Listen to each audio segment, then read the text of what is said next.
Muy buenas tardes. El día de hoy les voy a hablar acerca del conflicto de interés y el secreto profesional. El conflicto de interés. Este conflicto de interés o el conflicto de interés se da cuando un interés se entromete entre una persona, organización o grupo. En el caso de un profesional de la abogacía, el interés se entromete con la finalidad de que se actúe a favor de unos intereses en particular de la otra parte. Esto puede ser por algún beneficio. Es una situación en la que se pone en tela de juicio los valores, la equidad, la moral, la ética, ya que en el caso de que un profesional del derecho, al estar incurso en un conflicto de intereses y apoyar a una de las partes por un beneficio o ya sea una retribución en particular, lo que puede llevar o lo que puede acarrear son efectos inevitables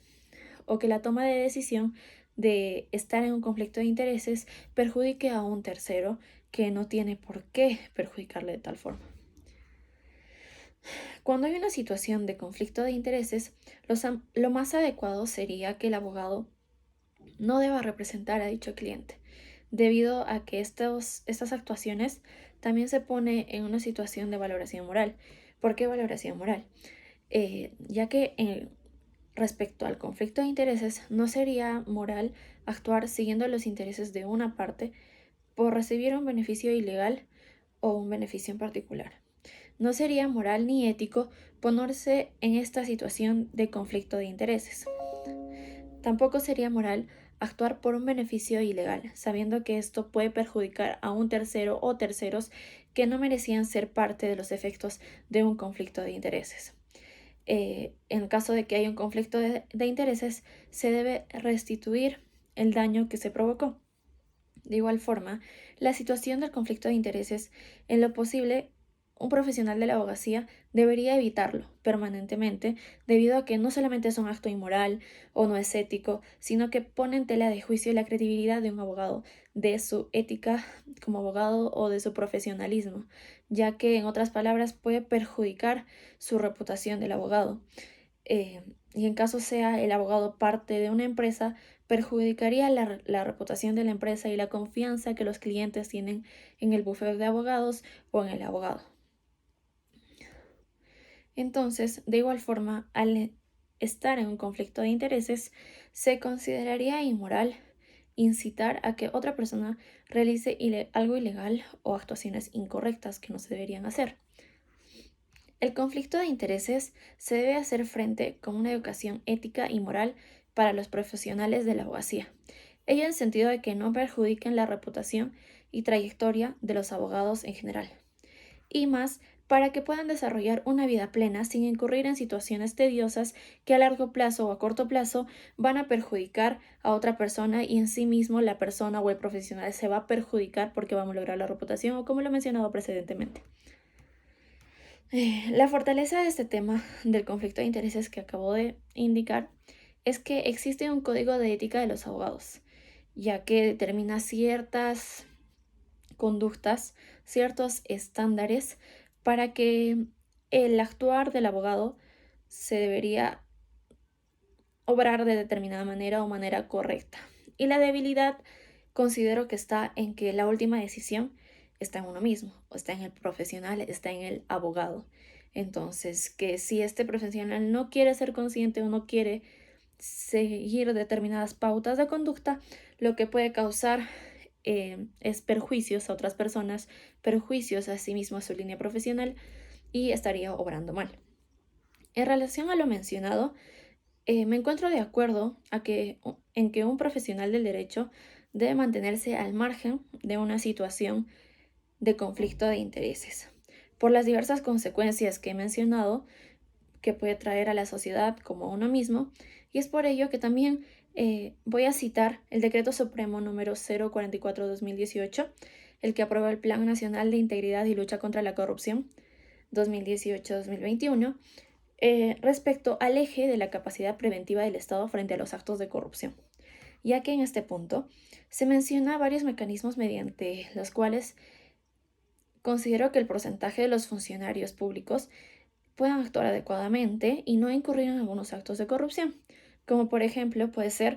que menciona en dicho eje del Decreto Supremo la implementación de una cultura de integridad y ética en los servidores y ciudadanía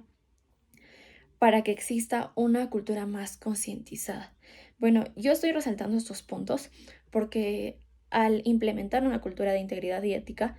tanto a los servidores públicos, se puede estar acá a los del Poder Judicial,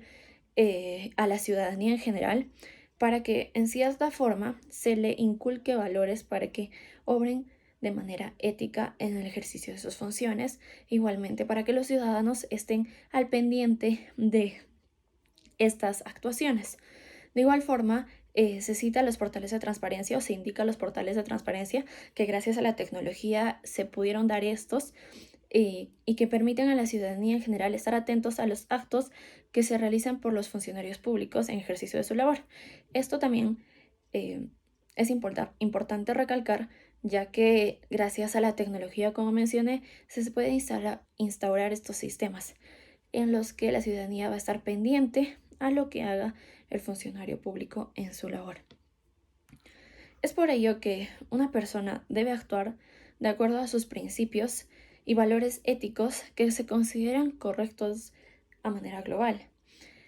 para que de tal forma lo pueda ejercer en su vida profesional, en el caso que sea el abogado, y pueda buscar el bien para la sociedad, para una mejora de los sistemas, le dé confianza a la gente, en los profesionales de la abogacía, en la administración pública, entre otros. Debemos ser conscientes que el cambio no lo podemos obligar o esperar de otra persona, sino que el cambio debemos comenzarlo por uno mismo. Debemos buscar obrar de bien sin movernos por algún interés en particular que nos pueda dar algún beneficio o que incurra en algún acto ilegal. Respecto al secreto profesional. El secreto profesional, referido también como la información confidencial, a nivel nacional es concebido como un derecho fundamental, ya que está protegido por varios aparatos normativos que mencionaré. Es el caso de la Constitución Política, en el artículo 2, sobre que toda persona tiene derecho a, se debe citar el inciso 10, que es al secreto, a la inviolabilidad de sus comunicaciones y documentos privados. Asimismo, la Ley Orgánica del Poder Judicial, en el artículo 8, respecto a los deberes procesales de las partes. Este artículo cita: todos los que intervienen en un proceso judicial tienen el deber de comportarse con lealtad, probidad, veracidad y buena fe. Y los magistrados deben sancionar toda contravención a estos deberes procesales, así como la mala fe y temeridad procesal. De igual forma, el Código de Ética del Abogado, el artículo 30 y 31. El artículo 30, respecto al alcance del secreto profesional, cita lo siguiente: es el deber de reserva que tiene el abogado para proteger y mantener en la más estricta confidencialidad los hechos e información referidos a un cliente o potencial cliente que conoce con ocasión de la relación profesional. El artículo 31, respecto a la finalidad del secreto profesional, nos menciona lo siguiente: garantiza la relación de confianza que debe existir entre un abogado y su cliente para proporcionar un servicio legal óptimo. El abogado solo utilizará la información confidencial e interés de su cliente. En caso de que el abogado cause daños económicos al cliente por revelar información confidencial, debe reparar dichos daños.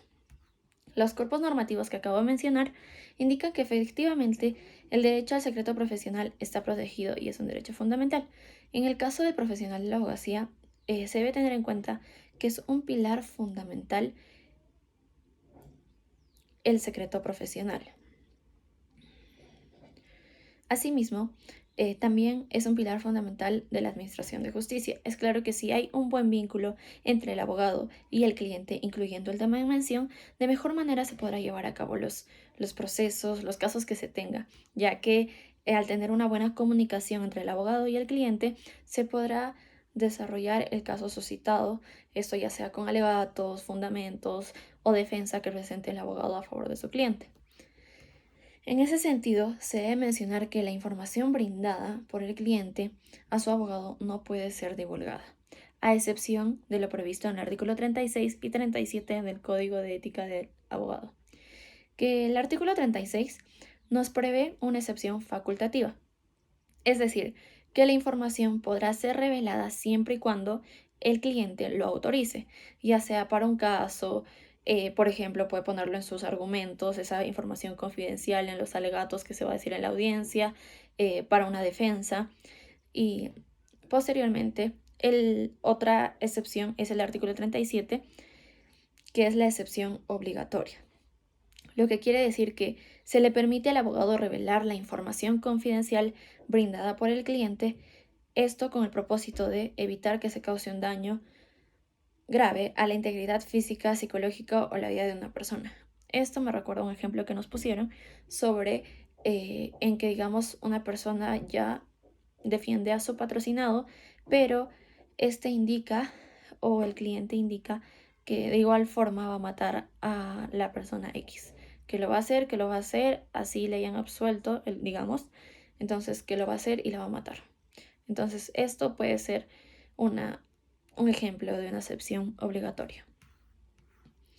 En razón a ello, considero que el derecho al secreto profesional sí es respetado y debe ser respetado en la manera que los cuerpos normativos lo establecen. Se debe tener claro el actuar de las excepciones previstas en el Código de Ética para revelar la información que nos brinda el cliente. Respecto a la excepción facultativa, que señala que debe ser con consentimiento expreso del cliente y este debe ser firmado o por escrito. Para ello, considero que en caso de que se suscite que la persona o el cliente esté fuera de la ciudad y se tenga que presentar un escrito y el escrito no pueda ser firmado en el momento por el cliente,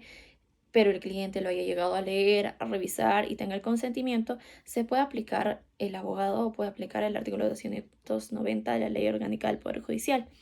que nos menciona que en los procesos sin necesidad de la intervención de su cliente, el abogado puede presentar, suscribir y ofrecer todo tipo de escritos, con excepción de aquellos para los que se requiere poder especial con arreglo a ley. Entonces, de igual forma menciona que el abogado no requiere poder especial para interponer medios impugnatorios en representación de su cliente.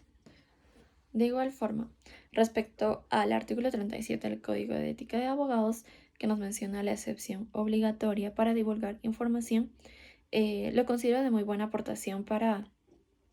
el profesional de la abogacía, ya que prevé velar por la persona, por la integridad física, integral, psicológica de la persona, lo cual todos los profesionales debemos tener en cuenta para ejercer